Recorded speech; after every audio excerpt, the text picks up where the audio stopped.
Bueno, buenas tardes a todos. Arrancamos con la 11ª jornada del Espacio Intersindical Salud, Trabajo y Participación de los Trabajadores. Le damos la palabra a la compañera Lilian Capone, que es la coordinadora del espacio, para arrancar con esta jornada. Muy buenas tardes a todas y a todos. Gracias, Alicia. Buenas tardes, compañeras, compañeros. Tenemos realmente hoy un gustazo de tener una jornada de capacitación. El Espacio Intersindical Salud y Trabajo y Participación en general capacita. En general hacemos encuentros, digamos, de otro tenor. Y la verdad que con los compañeros del espacio pensamos que el tema de energía como derecho humano y como recurso natural era un tema que incide directamente en la producción del trabajo y en las condiciones de trabajo. Por lo tanto, no dudamos cuando hablamos con los compañeros de energía de organizar esta jornada. Le damos la bienvenida a dos personas muy, muy queridas. Una por el ambiente sindical, que es el compañero Carlos Minucci, cuando les iba diciendo a todos los secretarios que hoy íbamos a tener una actividad contigo, todos estaban diciendo, bueno, qué bueno, es una buena persona, qué bueno que están en el espacio, así que bueno, no nos cabe la menor duda y nos llena de alegría. Y también recibir un querido compañero, queridísimo por nosotros, que es Gastón Gioni, que nos llena de orgullo que esté en este momento en la gestión. Gastón nos acompañó durante mucho tiempo en muchas cuestiones de definición del espacio, y él es el que nos enseñó el tema de la economía de salud y trabajo. Así que para nosotros Gastón es un compañerazo, también te agradecemos, estamos muy gustosos, y bueno, arrancamos con la actividad. Le damos la palabra a una compañera muy laburadora, muy querida, que es Mara Rivera. No es porque sea de Avellaneda nada más, sino porque aparte da cuenta de ello. Bueno, así coordina la actividad. Buenísimo, nos encontramos al cierre. Gracias, compañeros y compañeras. Bueno, buenas tardes a todos y a todas. Soy Mara de APSE. Bueno, la verdad para nosotros y nosotras desde APSE un honor estar teniendo esta actividad en un espacio donde hay una lucha permanente sobre la salud de los trabajadores. Y en este momento nos parece muy interesante un tema que está en agenda permanentemente por la situación en la que vivimos en Argentina sobre la energía. Dar inicio a esta actividad. Mucho no tengo para decir porque tenemos dos panelistas de lujo, así que le vamos a dar el tiempo a ellos, así que la modalidad de la actividad van a ser ellos los panelistas y vamos a recibir, si tenemos tiempo, consultas por el chat. Así que bueno, vamos a dar el uso de la palabra a Gastón Gioni, que agradecemos de ya, ni bien nos comunicamos, se puso a disposición. Gastón es el subsecretario de Energía de la provincia de Buenos Aires, así que súper agradecidos y te damos la palabra, Gastón. Bien, buenas tardes a todos y a todas. Para mí es una alegría volver a un espacio que siento como propio. Que bueno, sabrán entender, estoy con bastante poco tiempo como para seguir la dinámica, que sé que también insume mucho tiempo del espacio. Y además es una alegría saber que Carlos, con quien también venimos compartiendo de un tiempo a esta parte, Carlos y APS en general también sea parte ahora del espacio intersindical. Así que nada, en cuanto Mara me llamaste, para mí era así, claro, disposición absoluta, y acá estamos. Así que bueno, ahora paso al tema puntual de energía. Como me dijeron que iba a ser también un espacio de formación, por ahí para los que son del mundo energético, muchas de estas cosas que puedo llegar a contar pueden resultar obvias, pero como conozco el espacio y sé que vienen compañeros y compañeras de un montón de otros espacios de trabajo y demás, voy a hacer un pequeño reconto de todo lo que es. O sea, el mundo energético es complejo en sí, bastante grande, con lo cual lo voy a acotar al menos a la energía eléctrica, que lo que es petróleo y gas puede tener especificidades, pero es una complejidad bastante parecida o paralela a esto. Por ahí yo iba a ir con pequeños gráficos, voy a compartir un poco la pantalla.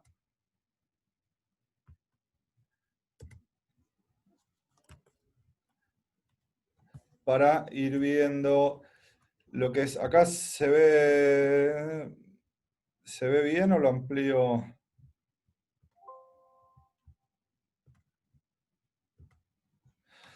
Esto es lo que es un circuito eléctrico en general, porque me parece que, o sea, cuando hablamos de energía, la energía, como bien Lili dijo hace un rato, tiene una particularidad que es, compete a casi todo lo que son los ámbitos de nuestra vida, desde la producción en general, hasta lo que es la economía doméstica o el funcionamiento de cualquier hogar, nuestra vida cotidiana. Tiene un impacto cuando hablamos de energía estamos hablando de macroeconomía, estamos hablando de la injerencia que puede tener el presupuesto público nacional, estamos hablando de la balanza comercial argentina, la balanza de pagos, o sea, tiene incidencias. Si importamos o no exportamos, va a repercutir en la cantidad de dólares que tiene o no la economía como excedente comercial. El peso que tienen los subsidios en sí en la economía, los subsidios eléctricos, para que tengamos una idea, el subsidio en energía nada más de este año, estamos hablando de 2.750 millones de pesos. Si hablamos en dólares, son casi 4.000 millones de dólares lo que es el subsidio en energía por parte del Estado Nacional. Entonces, cuando hablamos de energía, es sinceramente una parte importante del barco en el que estamos. En el esquema este que pueden ver acá, es a modo muy sintético cómo funciona la generación eléctrica, que es esto que vemos acá. Nosotros lo primero que tenemos es, el primer eslabón de la cadena hasta llegar a los hogares o las fábricas, es lo que es la generación.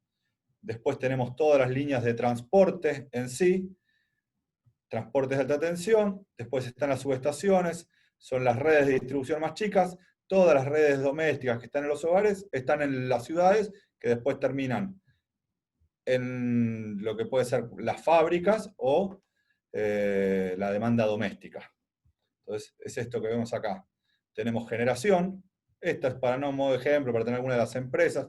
Perdonen, no lo preparé, sincero, quiero confesar algo, no preparé un documento, tengo 3 o 4 abiertos al mismo tiempo que fui recabando, pero bueno, creo que todos estos nos van a ir sirviendo. Acá pueden ver algunas de las empresas, lo que es el transporte en sí, después transporte de alta tensión, lo que son las redes de 500, de 132, etcétera, y después la red de distribución. Acá tenemos en modo de ejemplo algunas distribuidoras, lo que es Edenor, Edesur, en la provincia de Buenos Aires además Edelap, EDES y en el resto del país. Pero entonces, esto es toda la red de distribución y cada una tiene sus particularidades. Por ejemplo, cuando hablamos de generación, tenemos distintas fuentes de generación. Tenemos la generación termoeléctrica, la hídrica. La termoeléctrica son las usinas que vemos generalmente que funcionan a gas, gasoil. La hidroeléctrica, las nucleares y las renovables. Acá vemos el porcentaje. Hoy en día este es un trabajo del año pasado, no cambió mucho la composición, pero hoy en día la matriz energética argentina es claramente y mayoritariamente termoeléctrica, en menor medida están las represas hídricas, muy poco nuclear, y en lo que es materia renovables es algo donde la Argentina está atrasada todavía. Tenemos como objetivo, según la ley que se aprobó a fines de la etapa kirchnerista anterior, la ley de renovables, que debemos llegar a un 20% para el 2025. Estamos lejos aún de poder llegar a esos objetivos. Y voy a pasar alguna, y después, bueno, es la red, está la generación en sí, después viene la red de transporte, que tenemos el transporte de alta tensión, que eso sigue siendo competencia del gobierno nacional, del mismo modo que la generación eléctrica, que son todas las redes que vienen desde las represas del sur, todo lo que es Yacyretá, las represas del resto del país, la generación térmica, que en su mayoría confluyen en el área metropolitana, pero que están todas en el CIADI, que es el sistema integrado, es el sistema de interconexión, que atraviesa todo el país en sistema de red. Y por último, tenemos la distribución eléctrica, que es la red de distribución, que ya son las redes son las redes de baja tensión, que están en cada una de las ciudades, y que es lo que terminan los distintos usuarios, sea residentes, comercios o industria. Esto tiene un grado de complejidad muy grande que va definiendo un montón de cosas que van desde Cuando definimos si sea térmica o no, nosotros acá ponemos, está el logo, este es el logo de Camesa, que es quien hace el despacho de la energía, que es hoy en día quien maneja el precio, quien define el precio en sí de la generación eléctrica en base al... Quien maneja el despacho es el que dice qué tipo de centrales entran o no a funcionar en cada momento.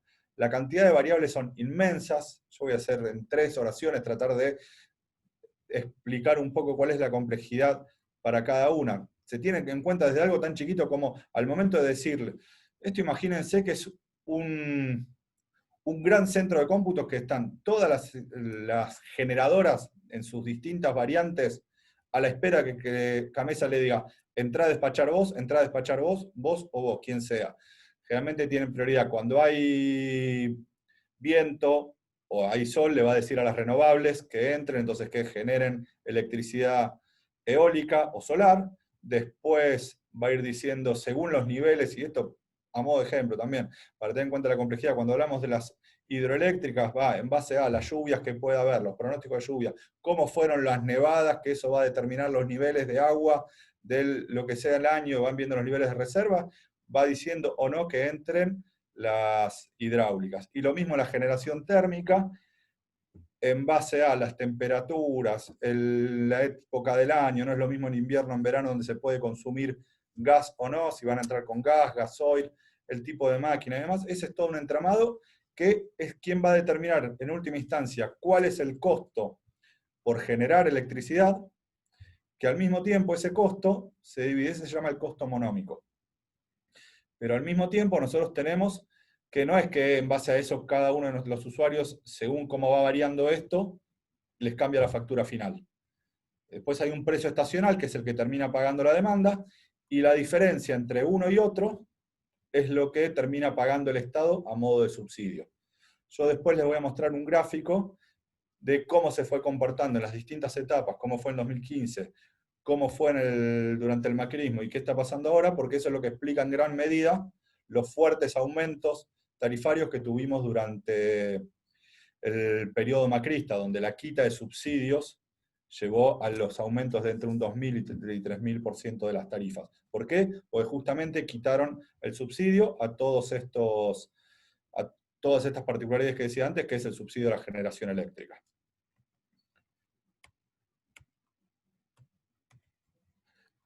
Después, ya estamos de nuevo, vuelvo al final, a lo que es la distribución y lo que terminan pagando los hogares y las industrias, comercios. La tarifa generalmente se divide, esto es muy a grandes rasgos, en 3 partes. Cuando lo que nos llega a nosotros, esto es principalmente la tarifa doméstica.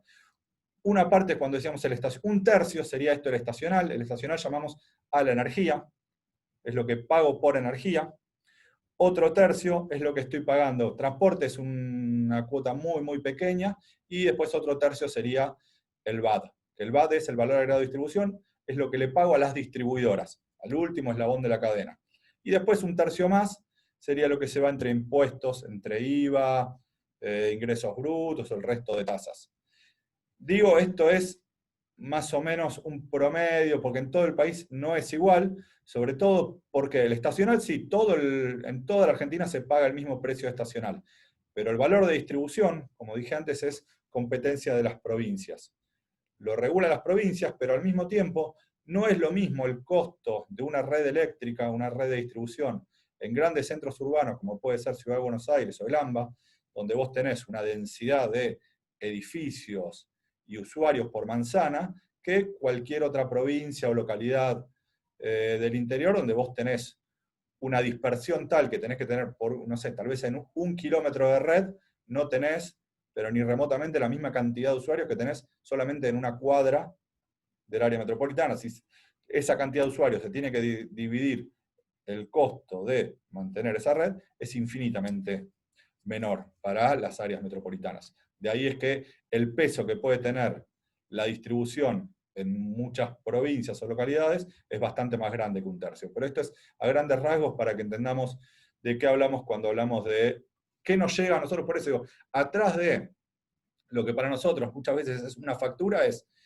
esto que vemos acá, que tiene atrás todo lo que veníamos viendo y lo complejo que es la red eléctrica desde la generación a esta parte.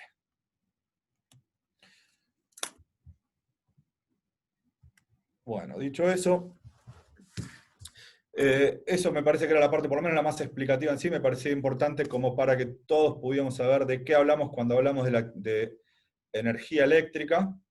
Y si hablamos de gas, es bastante similar. Gas vos tenés los pozos petroleros, que vendría a ser la producción, como es petróleo o gas, la producción o la generación eléctrica, los gasoductos de transporte, y después los gasoductos de distribución, que son las pequeñas, que en este caso sería, no sé, por hablar ejemplo, porque a veces se entiende mucho más fácil cuando hablamos de por empresa. YPF productor, ay, se me borró, ya me va a salir el nombre de las transportistas de gas, y después tenemos las distribuidoras domiciliarias, Metrogas, Nat Energy, Camusi, lo que sea. Y después la red doméstica, que sería eso.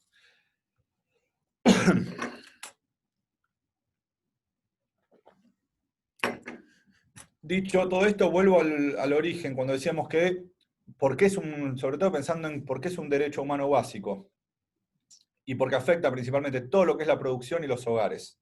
Las dos cosas, o sea, tiene un alto impacto en ambos casos. Ayer, por ejemplo, tuve esto de la producción, qué tan límite es o no.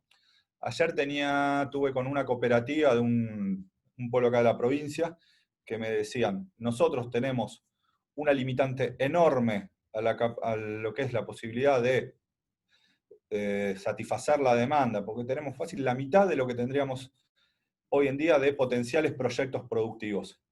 Con lo cual viene y dice, mira, nosotros necesitamos una inversión de 10 millones de dólares solamente en transporte, para poder hacer un transformador, una línea de 132 que llega al pueblo, para poder satisfacer 6 o 7 proyectos productivos, que eso implicaría por lo menos duplicar la capacidad de producción de ese municipio, en Azul estamos hablando. Y después, ¿por qué? Para los hogares. O sea, y ahora hay un concepto que es uno de los que más se discute, el tema de la pobreza energética. Si queremos, nosotros durante toda la etapa del periodo kirchnerista anterior, nunca fue un problema el tema tarifa para los hogares, porque estamos hablando de tarifas que tal vez no llegaban a representar el 1% de los ingresos. Durante el macrismo sí entró, y muchos de nosotros fuimos parte de las políticas, de las medidas antitarifazos que hubo y demás. Cuando hablamos de pobreza energética es todos aquellos hogares que dejan de consumir a lo mejor muchos otros de sus servicios. ¿Por qué? Porque tienen que pagar la luz, el gas, que son necesidades básicas que terminan reemplazando a lo mejor en términos de hasta calidad alimenticia, prendas y demás, para poder solventar una cuestión mínima y básica como es la energía para calefaccionarse, para cocinar, para tener luz. Yo ahora les voy a volver a mostrar unos gráficos que estuvimos haciendo estos días con lo que fue la evolución de lo que fueron las tarifas respecto a los salarios, al salario mínimo y al salario medio. Así que voy a compartir acá de nuevo la pantalla. Y esto lo van a ver que es muy gráfico. Este es, de nuevo, vamos acá. Esto es 2015. Bueno, no, a ustedes les tapa, también a mí me tapan las caras el último año. Pero acá tenemos 2015 a esta parte, cuánto fue la relación entre factura y salario. El azul es el salario mínimo vital y móvil, no me quiero equivocar, hoy estamos hablando de cerca de 17.000 pesos, y el salario medio es el que está en naranja. En 2015 representaba el 0,9%, una factura de la energía eléctrica, a ver si acá tenemos la factura media, era el 0,9% de un salario mínimo y el 0,3% de un salario medio. Lo voy a reducir para que puedan ver en el último año, para ver cómo fue evolucionando, pero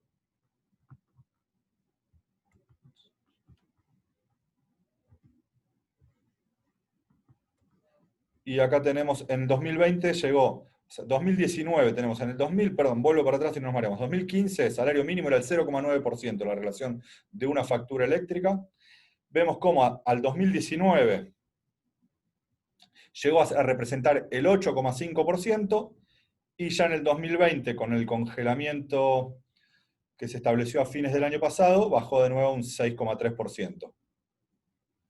Eso es lo que representa, lo que significa los aumentos tarifarios que hubo durante el macrismo. Y acá se ve claramente, después lo podemos comparar, hay un montón de otros gráficos, pero me parece que este, por lo menos, ahora tener a modo de idea, es un ejemplo claro de cuál fue la evolución del salario respecto a las tarifas.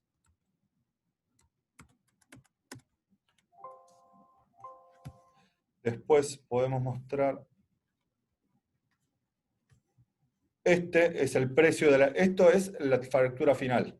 Este otro es cuando yo les contaba que a nivel nacional, ¿quién define el precio estacional o el precio de la energía y el nivel de subsidio? Si nosotros una parte del costo de generar lo cubre la demanda, que sería el precio estacional, y otra parte lo cubre el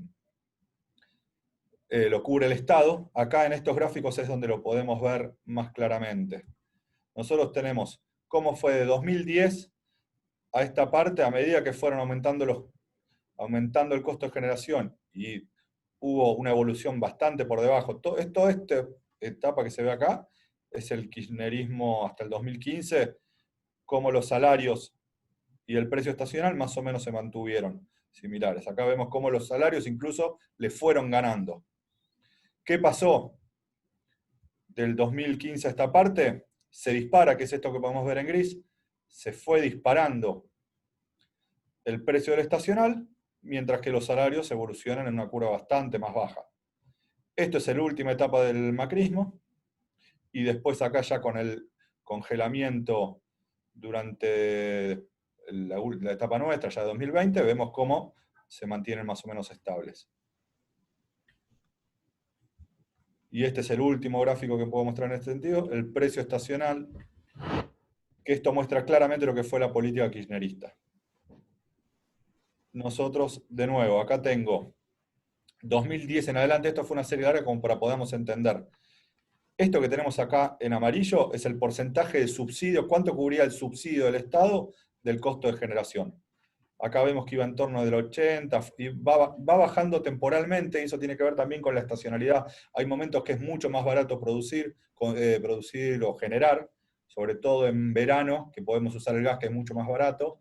En invierno no se puede usar el gas porque el gas va al consumo doméstico. Como los hogares están usando gas, tenemos que generar con gasoil, fuel oil y demás, que son combustibles líquidos bastante más costosos. Entonces, eso explica este ida y vuelta acá. Pero la línea más o menos es en un 80%. Vamos a enero de 2016. Acá nos encontramos cuando asume el macrismo, estaba en un 88%.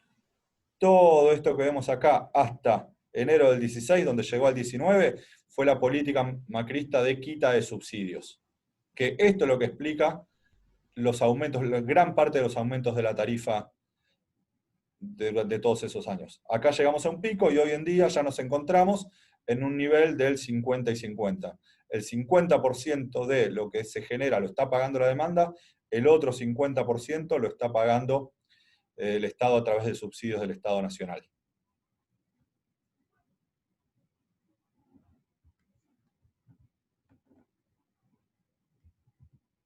Ahora quiero quitar y volvemos a la pantalla completa. Después de eso me parece que yo creo un poco también retomar la importancia de la política, y a veces no se tiene tan en cuenta qué fue lo que implicó, qué se hizo cuando se estableció el congelamiento de precios. O sea, hasta ahora pareciera ser que lo único que hicimos, si bien hubo algunas otras medidas, fue congelar tarifas en cuanto asumió el gobierno nacional y el gobierno provincial. Incluso el discurso de Axel a la Asunción fue: vamos a posponer el aumento tarifario que nos dejó. Lo que hizo el gobierno de Vidal a fines del año pasado, antes de asumir, fue, según correspondía por el marco regulatorio, en agosto del año pasado tendrían que haberse aplicado un aumento tarifario. Justo caía con las elecciones en el medio de las PASO. Lo que hizo el gobierno lo pospuso al 1 de enero, o sea, 20 días después de la asunción del gobierno de Axel. Axel en la asunción dijo, vamos a posponer eso, el Congreso también declaró la ley de emergencia energética, se nos instruyó a nosotros a hacer un análisis de lo que había sido la revisión tarifaria, y sobre la base de eso se estableció el congelamiento y se nos instruyó a hacer ese análisis, ¿no? Yo por ahí ahora lo que me interesaba es traer un poco las conclusiones que sacamos de ese informe, de ese análisis, porque es claramente una expresión de lo que son dos políticas muy distintas en términos de política energética. Lo que es un Estado gobernando en favor de las empresas y lo que es un Estado regulando y controlando a las empresas distribuidoras. Así que yo ahora voy a compartir de nuevo con ustedes, que me va a facilitar la exposición, si lo encuentro.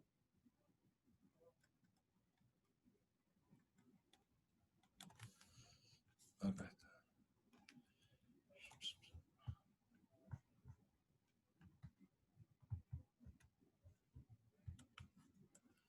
Nosotros, pero voy a hacer una introducción. Primero voy a explicar qué es la RTI. Lo que define hoy las tarifas son la revisión tarifaria integral. Es un periodo donde el gobierno, que es la autoridad de aplicación, define cuál es la retribución que van a tener las distribuidoras. Esto es, se supone que la tarifa explica, como antes dije, al menos 3 cosas le tiene que permitir. Operar y mantener las redes, hacer las inversiones necesarias para que la red no solamente se mantenga en términos de la misma calidad que asumieron al momento de la licitación, o de la concesión, perdón, y después las inversiones para ir acompañando el crecimiento de la demanda y la mejora en términos tecnológicos que se van dando.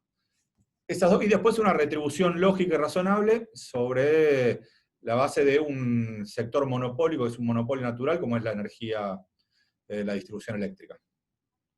Se suponía que en base a eso se define cuál es el valor de distribución, el VAD, el valor agregado, perdón, y eso define la tarifa, los cuadros tarifarios y lo que tiene que pagar cada uno de los usuarios. Para eso se tenía que hacer una serie de estudios, análisis, etcétera, que son los que explican el número final. Nosotros, al momento de analizar todo lo que fueron haciendo ellos, cada una de las decisiones que fueron tomando en ese sentido, fueron en favor de las distribuidoras. Acá voy a ejemplos claros. Este es un informe, después este informe lo publicábamos en su momento, es un informe bastante más extenso, lo que tengo acá son 10, 12 hojas, es un informe casi 200 carillas que fuimos analizando. Vamos viendo, voy con algunos ejemplos. Tienen que definir la composición del capital, y vos podés tener en cuenta ciertos criterios, que son, por ejemplo, el valor del activo.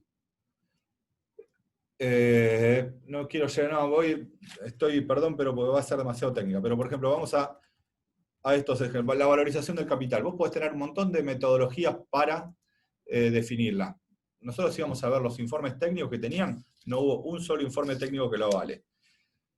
Porque vos decís, bueno, ¿cuál es el factor de depreciación? En el sentido, yo le tengo que retribuir el capital a esa empresa. ¿Cuánto valen sus activos? Dijeron, el activo está en un 50%. No hay un solo informe que vea eso. Nosotros estamos haciendo los estudios ahora, estamos muy por debajo de eso. La vida útil regulatoria de los fierros, digamos, de todo lo que es el capital de ellos, dicen que es de 38 años. No tenemos un solo estudio que haya validado eso. O sea, fueron todos números que pusieron ad hoc en favor de las empresas. Eso es lo que explica después el número de la tarifa, ¿no? Las pérdidas, el porcentaje de pérdidas que tiene una red, porque se supone que hay pérdidas técnicas que las deberían pagar todos. Dijeron 3%, X valor, que implica 3 puntos de la tarifa, es en base a un informe que es un grado de arbitrariedad enorme, lo que ¿quién lo dijo? Las empresas. Lo mismo, la tasa de rentabilidad. Definieron una tasa, vos tenés un montón de criterios para definir las tasas de rentabilidad de la empresa, que insisto, es un sector monopólico que la rentabilidad se la tiene que definir el Estado. Eligieron una que incluye dentro de sus variables el riesgo país. País como la Argentina, donde sabemos que el riesgo país sube y baja y durante el macrismo se disparó. Entonces, cada una de las cosas que fuimos viendo que determinaron la tarifa, todas fueron en favor de las empresas. Si después vemos, esto es lo que fui contando recién, si después vamos viendo qué hicieron los organismos de control, El OSEBA principalmente. Primero, creo que algo muy gráfico de lo que encontramos en el OSEBA era una orden de desalojo porque ni siquiera habían pagado el alquiler del órgano que tiene que controlar las tarifas. Pero después que tiene que auditar, nosotros vemos acá, el 3% de lo que fueron las auditorías técnicas se llevaron adelante solo el 3% del plan de auditorías que le correspondía. Las auditorías comerciales, el 10%. Si vemos que esto es lo más grave de todo, las inversiones que se comprometieron las empresas, el total de, porque se supone lo que decía antes, recuerden, la RTI debería, o la tarifa debe retribuir los gastos de operación y mantenimiento, las inversiones y la rentabilidad. Lo que se pagó por inversiones y lo que realmente ellos invirtieron, veamos el último renglón que es el total, según el año, entre el 16 y el 19, que fueron los años que analizamos, va entre un 46 y un 61% el año que más, en el 18 fue el año que más invirtieron, solo el 61% de lo que se les reconoció y se comprometieron en base a la tarifa que se les otorgó. Pero vamos con todo esto, ¿a qué conclusiones llegamos? Y esto me parece que es lo más interesante cuando vemos la situación de las empresas. Perdón que saco esto del medio. Este gráfico muestra la evolución patrimonial que tuvieron en los años de tarifa macrista. Estas son las 4, cada uno por el color veamos en general, pero estas son en 2015 las 4 empresas provinciales, 2016 al 2019. Miren lo que creció el patrimonio en dólares, estamos hablando. Yo creo que ya pueden ver los números, no sé si repetir los números, pero el gráfico ya habla por sí mismo de lo que creció el patrimonio neto de las empresas. Después si vemos la rentabilidad, el EBITDA es lo que expresa, si quieren en cierto modo, la rentabilidad que tienen las empresas. Y acá vemos la rentabilidad en relación a las inversiones. Nosotros podemos ver cómo 2011 al 2015, la relación entre las inversiones y el activo total, y después podemos ver el cambio significativo, cómo el activo total mejoró muchísimo respecto a las inversiones. Pero el gráfico acá me parece que es el más claro. Estas líneas tenemos, por un lado lo que decíamos antes, el EBITDA, que es lo que expresa la rentabilidad, y por el otro lado las inversiones que hicieron. Veamos cómo se dijo todo el tiempo, y el argumento por el cual el macrismo aumentó fue porque decía, no están haciendo inversiones, es necesario que lleven adelante las inversiones. La raya esta, la más oscura, la azul, muestra las inversiones, fueron casi constantes. ¿Qué muestra la gris? Cómo se le disparó la rentabilidad. O sea, acá lo que vemos es, las empresas aumentaron enormemente su rentabilidad, pero el nivel de inversiones nunca se modificó. Con lo cual es mentira que vos necesitas de renta para, necesitas de tarifa para llevar adelante las inversiones. Y esto fue la distribución, cuántos dividendos acumularon en todo este periodo. En estos 4 años las empresas llevaron casi 300 millones de dólares en dividendos. Bueno, dicho todo esto, y ya para terminar y dejarlo a Carlos, me parece que la principal conclusión a la que podemos llegar en todo esto es que, claramente, primero que el informe ese, lo que tenemos por lo menos analizado hasta ahora, tira por la borda cualquier análisis que dice que era necesario un aumento de tarifas para mejorar la calidad del servicio y para que funcione el sistema energético, o el sistema eléctrico en este caso. Acá lo que está demostrado es que un aumento de tarifas, si vos no tenés un Estado presente que esté controlando, que esté regulando y que esté detrás de las empresas, lo único que se logra es rentabilidad para las empresas, que en muchos casos después termina siendo fuga.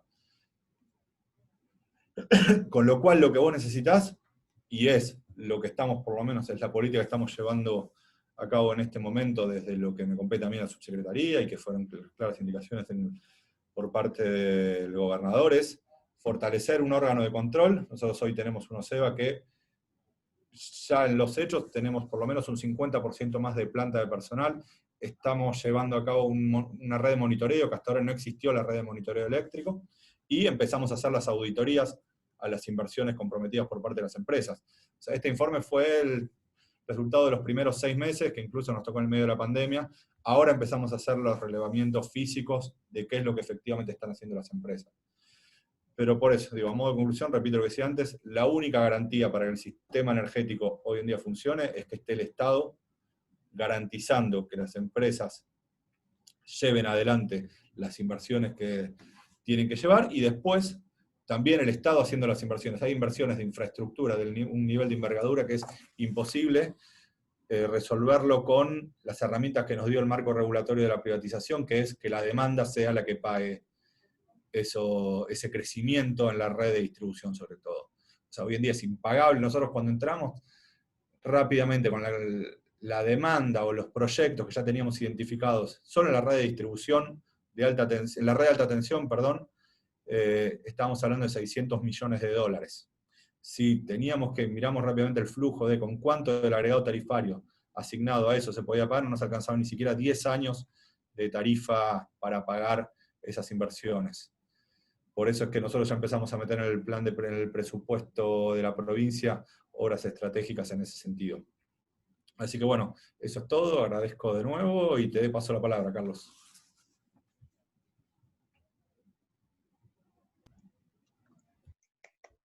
Gracias, Gastón. La verdad que muy interesante, muy bueno.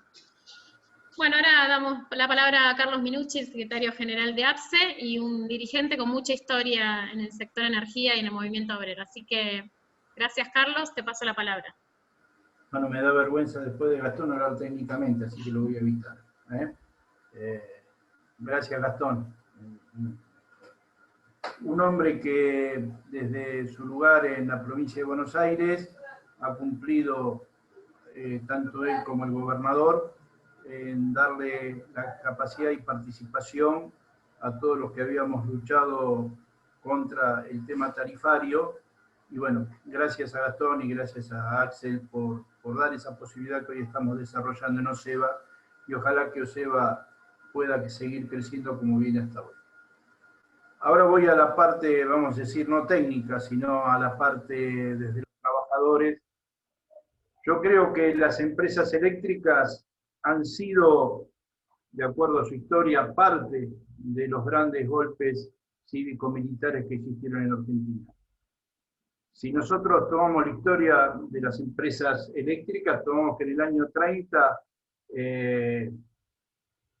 el problema que tenía el gobierno del año 30 era los escándalos de la CHADE que tenían con las empresas eléctricas, con fuga de capitales y evasiones permanentes. Y después así todos los años, hasta que Perón en el año 49, a través de su constitución, determina que las empresas de servicios públicos tenían que estar en manos del Estado.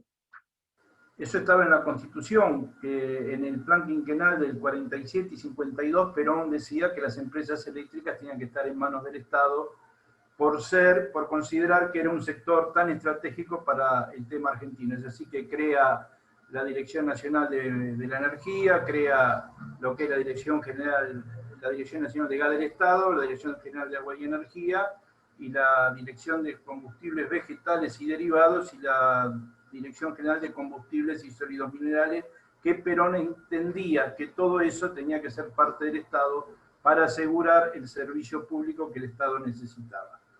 Y en eso estaba Yacimientos Petrolíferos Fiscales, que en ese momento, en el año 49, estaba bajo la órbita de la Dirección Nacional de la Energía. ¿Qué pasó con todo eso? En el año 49, cuando surge la relación de servicio y sociedad, donde era imposible creer que CHADE, que era privada, que la CIADE, la famosa Ítalo, después fue la CHADE, era imposible que hagan las inversiones que necesitaba el Estado en la época de crecimiento que iban desarrollando, que esas empresas podían acompañar a la ciudadanía y al crecimiento urbano. Y en ese tiempo, ya Perón lo veía en el año 49. Nosotros, en el año 73, con la llegada de Juan Domingo Perón de vuelta a la Argentina, nosotros a través de Frondice habíamos estatizado la empresa Segua. Y la estatización de la empresa Segua nace por el mismo problema que en el año 30 tenía la CHADE, porque eran empresas que tenían capitales españoles, portugueses e italianos. Y era una evasión permanente, una falta de inversión, y la ciudad, en ese momento de pleno crecimiento, en la época de Frondizi, que quería con el desarrollismo llevar adelante, y en acuerdo con Perón, viendo la cantidad de fraude que había, decidió estatizar la empresa Segua. y no así, y le mantiene y les tira la concesión a la empresa SIADE, que era de Martínez de Oz. Esto en el 73. Segua, en el año 73, por primera vez en la historia de una empresa que hacemos la autogestión. El presidente, primero lo tuvimos en el 83, Alfonsín. Alfonsín venía de... Perdón, estoy hablando mal. En el 73, nosotros en ese momento hacemos la autogestión. Es la primera vez en la historia que la empresa de servicios eléctricos, que era Segua, dio ganancias, con el mantenimiento y el control de todos los trabajadores, porque estaba Juan José Tacona, ex secretario general del Sindicato de Luz y Fuerza, como presidente de la empresa, y en ese momento ex dirigentes sindicales estaban dentro del manejo del directorio, teníamos director obrero no obstante, y el secretario general del gremio, que en ese momento estábamos todos unificados, supervisores y personal de base, era nuestro compañero y querido Oscar Esmí, que después desaparece. Cuando viene el golpe de Estado, lo primero que ataca el golpe militar son las áreas de las empresas de energía. En el área de generación se hace cargo la Marina, en el área de distribución se hace cargo el Ejército, y de ahí surge el gran desmembramiento que comienzan del 76 al 83 a llevarse los grandes capitales, en este caso no hacia afuera, sino a los grupos económicos que los respaldaban atrás, los Martínez de Oz, los Cavallo, los grupos económicos que estaban atrás del golpe de Estado. Que después surge, que ahí tomamos conciencia de que cuando la mujer de Perón, María Estela Martínez de Perón, nacionaliza la Ítalo, le paga a Martínez de Oz, dueño de la Ítalo, una empresa que prácticamente había que renovar todo el parque de distribución, le paga cerca de 74 millones de dólares, que en ese momento era mucha plata, y que el gobierno le paga a Martínez de Oz. ¿Qué pasó? Y bueno, terminado el 76, vino la democracia y Alfonsín se hace cargo del país. Y fíjense en ustedes que dentro del nuevo movimiento democrático, dentro de las empresas eléctricas, los grupos económicos que habían sustentado el golpe siguen trabajando dentro del área de los grupos de Alfonsín. Y es así que cuando Alfonsín llega, para tener una idea, prácticamente ya desbordado, porque ya había tenido problemas con los militares, había tenido problemas económicos, había tenido problemas con Cavallo, había tenido problemas con el Fondo Monetario, lo empiezan a acercar y da la casualidad que nos encontramos en una etapa de alta suba de las temperaturas y comienzan la generación a no responder al problema energético. ¿Qué se hace en ese momento? En ese momento se detiene que La Peña, que era el secretario de Energía, había volcado todo el dinero que estaba para energía a las áreas, a los trabajos de hídricos. Y cada obra hidráulica llevaba muchísimo tiempo para ponerla en formación. Lleva muchísimo una obra hidráulica, lo puede decir mejor Gastón que yo. ¿Y qué pasó? Dejaron abandonado todo el parque térmico. Y ahí es donde Alfonsín se ve obligado a producir los famosos cortes programados, que en ese momento eran cortes por generación y no por distribución. ¿Por qué por generación? Porque las generadoras estaban totalmente abandonadas y sin mantenimiento, sin nada que pudiera sostener a aquellos viejos que, como yo, que estábamos en Segua, sabíamos lo que había sucedido. Y eso dio lugar a que comience la etapa que estamos viviendo hoy. ¿Quién comienza esa etapa? Bernardo Nefta y Grondona con Doña Rosa.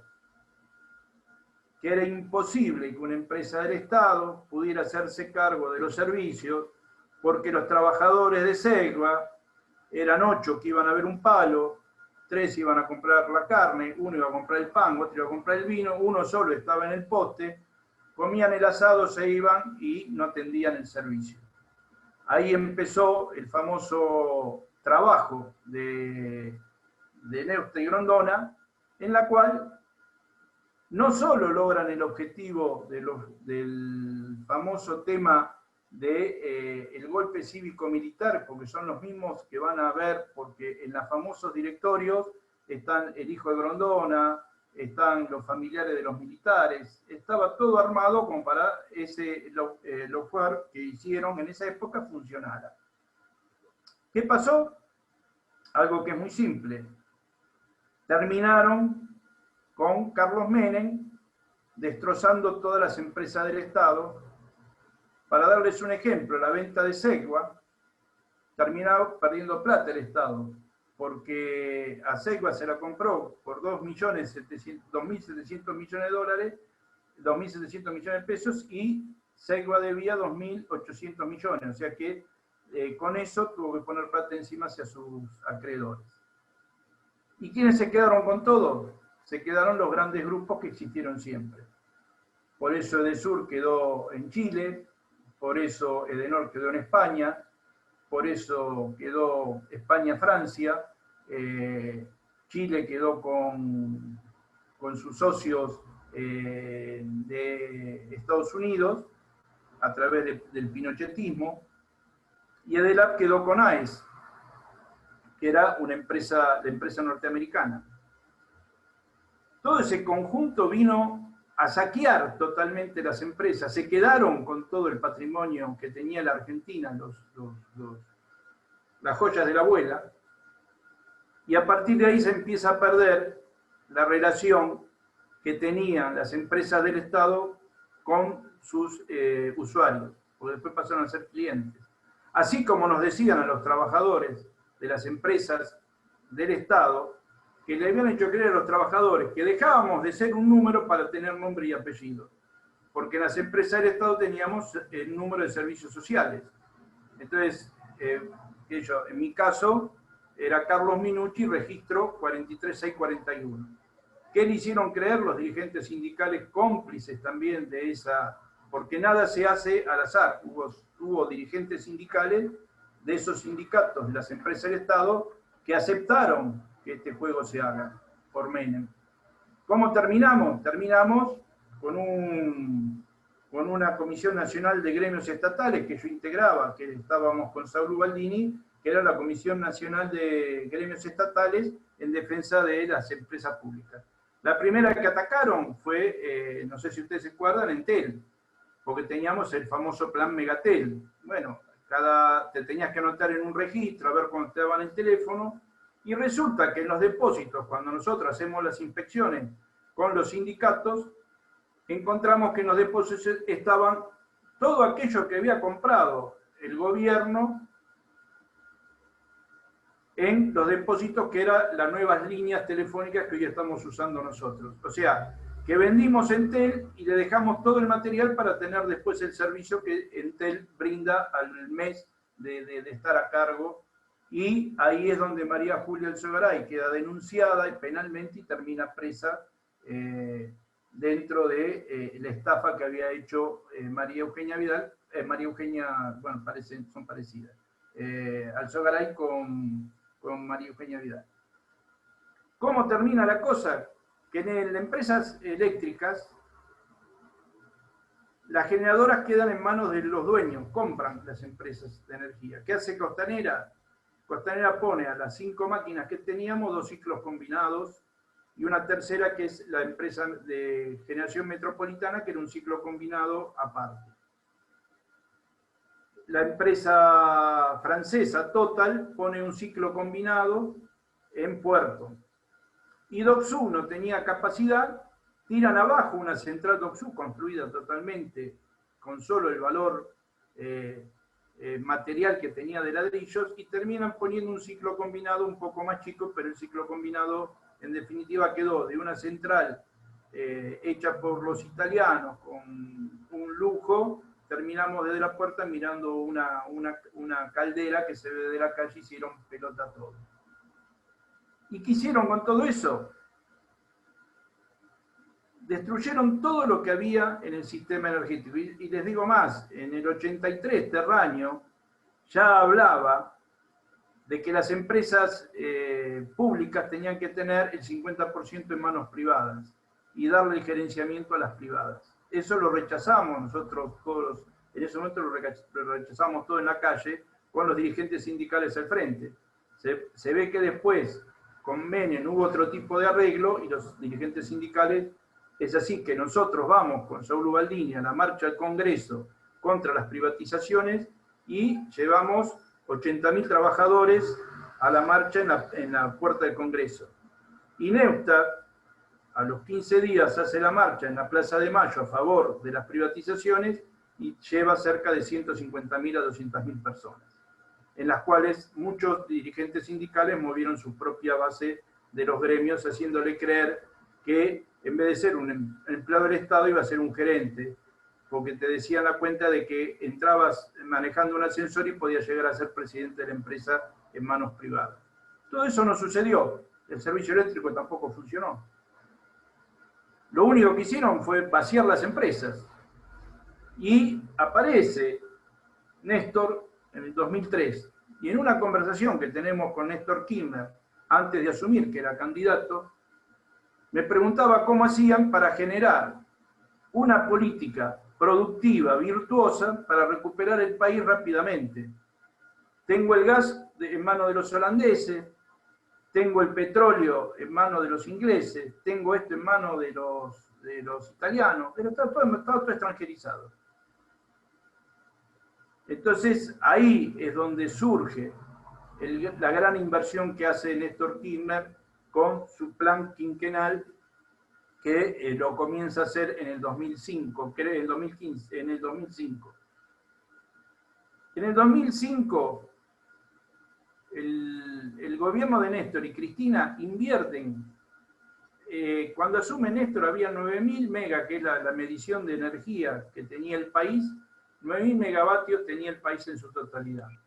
Cristina en el 2019 entrega el país con 37.000 megas, que era todo inversión propia.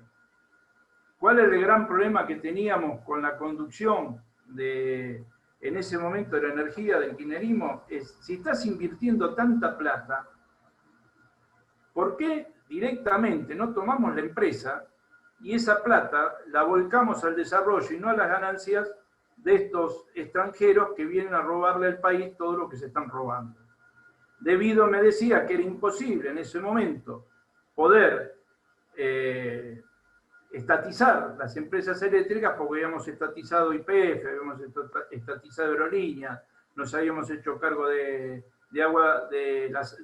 obras sanitarias, y que era ir otra vez a la CIADI a llevar un problema como eran las empresas eléctricas, que era un gran problema. En ese interín aparece Milding en escena,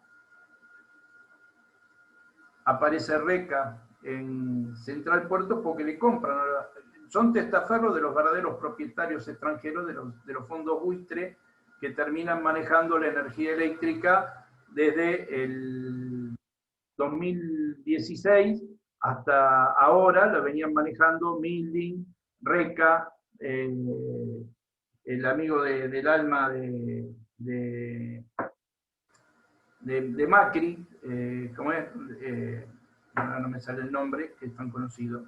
Ricky Caputo. Bueno, Caputo. Entonces, ¿qué es lo que sucede? Centralizaron las cosas de tal manera que, ustedes fíjense, terminó Edelap en manos de McFarland. McFarland era el gerente financiero de Milding en Edenor y compra Edelap. Pagano era el director financiero de Milding, y termina comprándole a McFarland Edelap y todas las empresas de energía de la provincia, EDEN, EDES y EDEA. Pero a la vez, McFarland compra Camusi. Milding compra Calcaterra, y Milding es socio de Lewis. Edenor, a la vez, compra Transener, porque Transener está en manos de Milding. El 70% de la red troncal de energía eléctrica en Argentina está en manos de Midland. Cuando se arma todo ese andamiaje que llegamos al 2016, Macri absorbe y se hace socio de todo este juego. Entonces llegamos al 3000% de la tarifa, nada de servicio.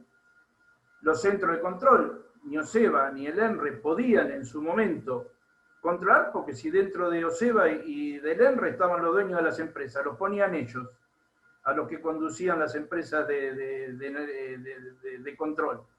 O sea que el mismo zorro cuidaba el gallinero. ¿Qué pasó con todo eso? Bueno, llegamos a un estado donde ya la movilización de 4 años por la tarifa, por los problemas que teníamos, fue desgastando todo un proceso. Yo creo que es difícil hoy hablar de derechos humanos de la energía mientras esté en manos de negociantes. Yo creo que hay hechos políticos que uno no puede adivinar y que acompañar el proceso que tenemos del gobernador y del presidente.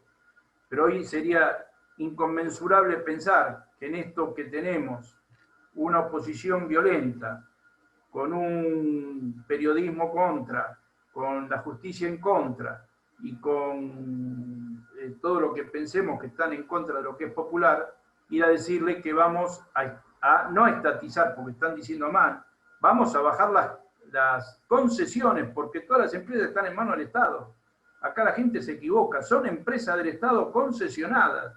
O sea que lo único que puede hacer el Estado es recuperar su Estado porque la concesión no cumplió. Y si vamos a los contratos de concesión, seguramente encontraremos que esos contratos de concesión, como venimos denunciando desde el 2016 hasta la fecha, no están cumpliendo con nada. Porque en el gobierno kirchnerista, lo que ellos decían era que lo único que habían fracasado, ¿por qué hacían el conflicto? Porque las tarifas estaban dolarizadas y el kirchnerismo las especificó. Entonces nosotros habíamos roto el contrato de concesión. Ahora resulta que con Macri se vuelven a dolarizar las tarifas y en el contrato de concesión, por lo que dijo Gastón a través del informe que hace ahora OSEBA y el informe que hace el ENRE a nivel de Nor y de Sur, queda demostrado que era todo mentira la inversión. Hoy en Gleu traían una gran fiesta de Sur porque decían que renovaban la subestación Gleu. Y lo único que hacían era cambiar 2 trafos de 40 por 2 de 80. Y cambiar el tablero para poder actualizar el tablero de acuerdo a los trafos de 80. Y entonces una gran fiesta, fue el secretario de Energía, no sé, toda una gran fiesta, fue el intendente, no sé, era una gran fiesta porque habíamos cambiado 2 transformadores. Imagínense cuando lleguemos a hacer una subestación nosotros, que hace cerca, desde la época de Selva, que no se hace una subestación. Fíjense cuánto hace que no se tira una red de 132 y 220. El caso más típico fue Edelap, se quema una parte de La Plata, un gran lío porque se había quemado, había un corte en La Plata, y lo único que tenían que hacer, cuando fueron a ver por qué era el corte, era un cable de alta tensión que venía de Tolosa, que venía de la época de la Ítalo. Había parte del cable que era de papel. Lo único que tenían que hacer era arreglar con Edesur, porque el cable que alimentaba ahí era de Edesur, pero como a Edesur no le daba plata, Edesur se le quemó y dijo, no es mío el problema. Y Edelap dijo, como no es mío, no lo arreglo. Entonces tuvimos 15 días con corte de luz en La Plata, con la gente saliendo a la calle, haciendo fogata en las esquinas. Después apareció que había que hacer, la solución era de Citibel, hacer la línea de Citibel para reemplazar el de Tolosa por si se quemaba. Lo único que hicieron fueron emparchar 100 metros el de Tolosa, que todavía aguanta, y el de Citibel no lo hicieron, porque había que invertir. También se cortó, no sé si ustedes saben, el Día del Padre, que se cortó en el país toda la luz por completo. Yo me acuerdo cuando los dirigentes sindicales anteriores a mí, que eran dirigentes en serio, me acuerdo que discutían y decían, bueno, bajamos la palanca y cortamos la luz. Era una amenaza que nunca se cumplió. Bueno, eso lo logró Midland. Midland bajó la palanca y cortó la luz. ¿Y saben por qué se le cortó a la Argentina y a los países limítrofes? Porque había una torre en el río Paraná que venía de las ternas que venían de Yacyretá. ¿Cuál fue el problema? Que esa torre, oxidada por el agua, había que sacarla y volverla a territorio y hacer un desvío de la línea a territorio para que solucione ese problema. ¿Qué era más barato? Importar energía de Brasil. Y en esa importación de energía de Brasil, les mandan una carga a la Argentina y como le faltaba la tercera línea, se produce el cortocircuito que, claro, todas las protecciones saltaron, porque bajó tanto la tensión con el corto que bajaron todas. ¿Sabés quién la levantó? La levantó Docsú con una máquina chica. Ensenada Barragán tomó una parte. Ensenada Barragán llegó a 80 megas para empezar a levantar. En 14 horas empezó a levantarse a través de los trabajadores, porque nadie sabía del macrismo, digo más, el que era secretario de Energía en ese momento se ocupaba de aviones y pasear a la novia, a la nieta de Mirta Legrand en avión a Punta del Este. Ese tipo era el que estaba a cargo de mirar el tema de energía eléctrica. Macri se enteró porque estaba jugando al golf a las 4 de la tarde que el país estaba cortada la luz. Y todavía nadie explicó cómo es posible que un país como el nuestro se haya quedado sin energía. Imagínense un día lunes, martes, miércoles, con los ascensores, la gente trabajando, la tragedia que se hubiera armado. Y si los trabajadores en esas 12 horas no levantamos un poco la energía. Eso lo hicieron los privados. Todavía no están, creo que está el ENRE trabajando para aplicarle la sanción. Y fuera del lugar técnico, que sí es plausible, yo digo que es un problema de que las empresas de energía eléctrica fueron siempre vinculadas a los grupos neoliberales y golpistas, y por eso hoy el servicio eléctrico tiene los problemas que tenemos y el tipo de condicionamientos que tenemos. Y yo creo que el derecho humano no es solamente la energía eléctrica, yo creo que el derecho humano son los servicios públicos que hacen a la vida del ciudadano una vida que la puedan resolver pagando lo que es plausible pagar, como dijo la Corte Suprema en el famoso fallo Cepis, y comenzar a trabajar, que el derecho humano no te lo van a regalar las privadas, lo tenemos que pelear nosotros. Y alguien preguntaba si yo era loco que como dirigente sindical me tiraba contra los patrones que manejaban el servicio eléctrico. Y yo dije que no era loco, que yo era un usuario igual que el resto, y que yo era argentino, y quería para mi Argentina un servicio público donde la gente, cuando pasemos, nos hagan respetar como nos hacían respetar cuando trabajamos en SECBA, y no como ahora que evitamos decir que trabajamos en una empresa eléctrica para que no nos puteen los vecinos. Así que para mí, creo que se están haciendo las cosas, pero vuelvo a repetir, el derecho humano de un servicio público tiene que estar en manos del Estado. No conozco a ningún dueño de ninguna empresa que esté pensando en un electrodependiente, que esté pensando en un jubilado que no puede pagar porque no le alcanza. ¿Por qué? Porque ese hombre viene a hacer caja y no viene a hacer... Un día, un italiano me dijo, muchacho, yo vine a hacer un negocio, no vine a hacer sociales. Eso es un problema del Estado, no es un problema mío. Entonces vuelvo a repetir esa famosa frase que me dijo el Tano de Desur. Si queremos un servicio público, tenemos que pelear todo para que ese servicio público esté en manos del Estado y que esté en manos de Alberto y de Axel. Así que muchísimas gracias y sí, a disposición. Bueno, muchas gracias. Bueno, interesante, real y triste, aunque duela la verdad, ¿no? Bueno, vamos a dar cierre a la actividad, así que le pedimos a Lilian unas palabras de cierre. Estuvimos recibiendo en el chat algunos agradecimientos sobre la actividad.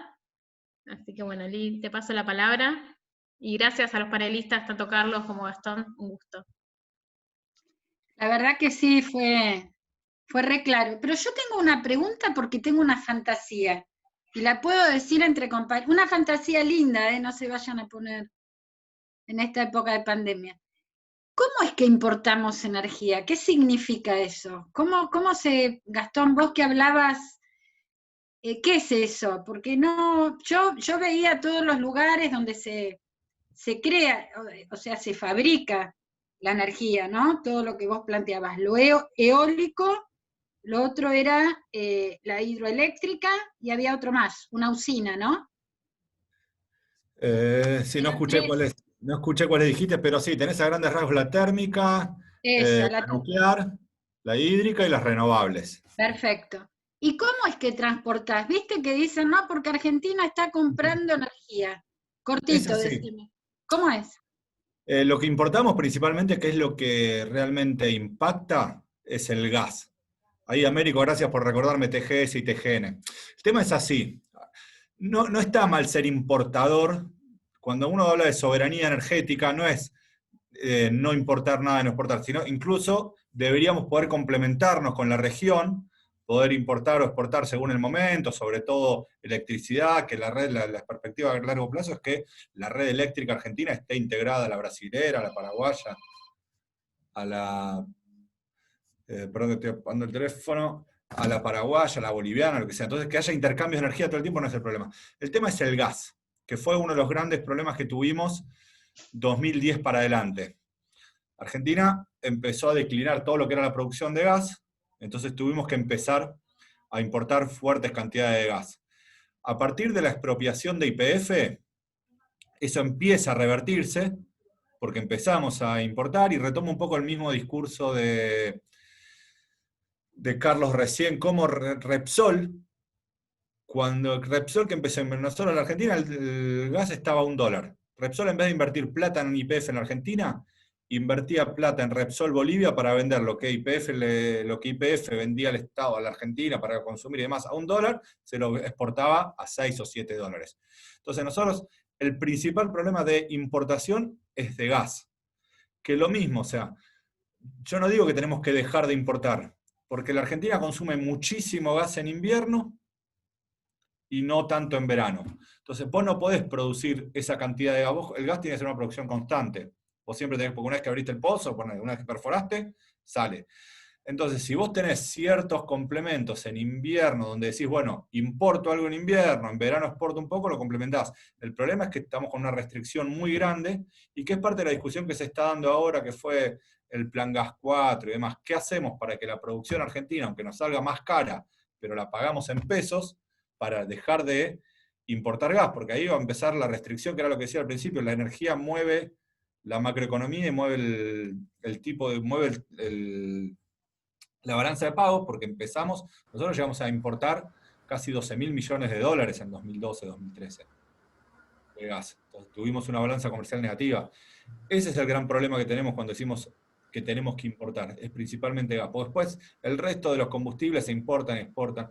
Sí, gasoil también importamos mucho, fuel oil en algún momento también, pero es principalmente el gas y lo que sea en invierno para la generación eléctrica. Ahora, en los momentos más críticos, 2010 al 13, importábamos gas, gasoil. Sí, pero Bien. yo quería aclararte, Lilian, que no hablé de que se importaba porque era necesario. Yo aclaré que se importó porque no quisieron reparar la terna que venía de Yacyretá, porque había que cambiar una torre y era más barato importar que cambiar la torre. No era que lo necesitamos, era por un problema económico de ellos. No era que lo necesitábamos en ese momento.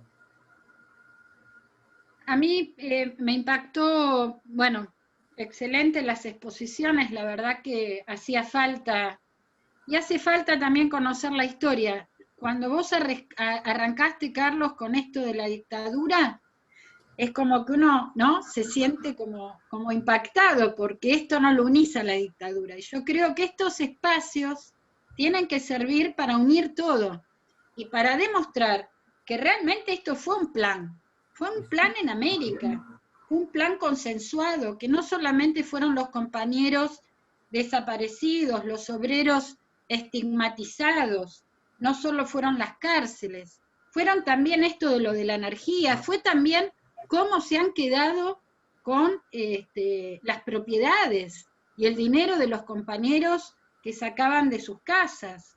Digo, esto fue un exterminio humano, social, económico, cultural, político. Digo que nosotros, esto que vos planteabas tan claramente desde la década del 30, digo, me parece que estos espacios sirven. La clara exposición de Gastón, bueno, nosotros a Gastón lo conocemos en su claridad y en su expertise, de cómo, que ahora uno entiende un par de cosas, ¿no? Porque no es solamente bajar la perilla de la luz, y también entiende lo que implica la producción de una empresa. Esto que vos planteabas tan claro, Carlos, de lo que era el empleado público, digo, cómo todo lleva todo, ¿no? El número, el nombre y apellido, la energía, el Estado, el subsidio del Estado, la falta de inversión, cómo nos metieron el verso, bueno, nosotros no, porque sabemos con qué bueyes aramos, pero la gente cree que realmente la energía subió en la época de Macri, porque el kirchnerismo, aparte de haberse robado todo, ¿no es cierto?, no permitía la inversión. Y bueno, la historia nos está demostrando que no es así. Yo nada más que decirles, compañeros, que es un gusto, que seguramente los vamos a jorobar de nuevo, porque esto es un tema que da más interrogantes, genera más preguntas, y me parece que cuando el año que viene retomemos el tema del trabajo, la producción, para poner la Argentina de pie, creo que el tema de energía tiene que estar, como así también van a estar otros temas. Así que yo diría, un gran aplauso para estos dos compañeros, pedir disculpas que no lo pudimos transmitir, fue un mal entendimiento que, bueno, pasan entre compañeros, pero como estamos en compañeros, se graba y lo vamos a pasar, ahí está Mariana, que lo va a subir al YouTube, así que... Pero quizás, si me permitís, Lilian, quería dar tarea para el hogar. Sí. Piensen solamente dos cosas en los golpes militares. ¿Cómo? Golpes militares. Sí. Desaparecieron como dirigentes sindicales dos. Uno, Oscar Smith, que estaba totalmente en contra de la privatización de empresas y desapareció en el medio del golpe. Y Agustín Tosco, que también preso y muerto, que siendo también de energía. Piensen por qué los dirigentes sindicales que defendieron las empresas del Estado terminaron desaparecidos o muertos. Así que sí, totalmente. Cuando lo nombraste me acordé de Agustín y toda su penuria en Córdoba y lo que simplificó para el movimiento obrero. Acá el compañero de gráficos, Alejandro Villegas, me dice si alguna vez pueden aportar un documento de esta historia, Carlitos, para el espacio, para subirlo a la página. La página es un lugar de mucha consulta, nosotros los compañeros, aunque no sean del espacio, consultan, y Gastón, yo sé que estás hasta el cuello y un poco más, pero si pudieras organizar 2 o 3 slides, esos bien claros de lo de la inversión, cómo cayó en relación al salario, 3 o 4 cosas, nosotros después con los compañeros de energía y el espacio lo compaginamos y lo subimos como un material de este encuentro. Me parece dale, que dale. Es muy rico. Dale, sigue contando, Lili. Así que bueno, compañeros, ahora sí, un fuerte aplauso, sigamos Gracias, militando, Gastón. que la patria nos espera. Gracias a todos. Gracias, Gastón. Gracias. Felicitaciones para todos, compañeros y compañeras. Felicitaciones. Gracias, Clara, por toda tu buena predisposición. Saludos, compañeros. Nosotros... Felicitaciones para todos. Gracias.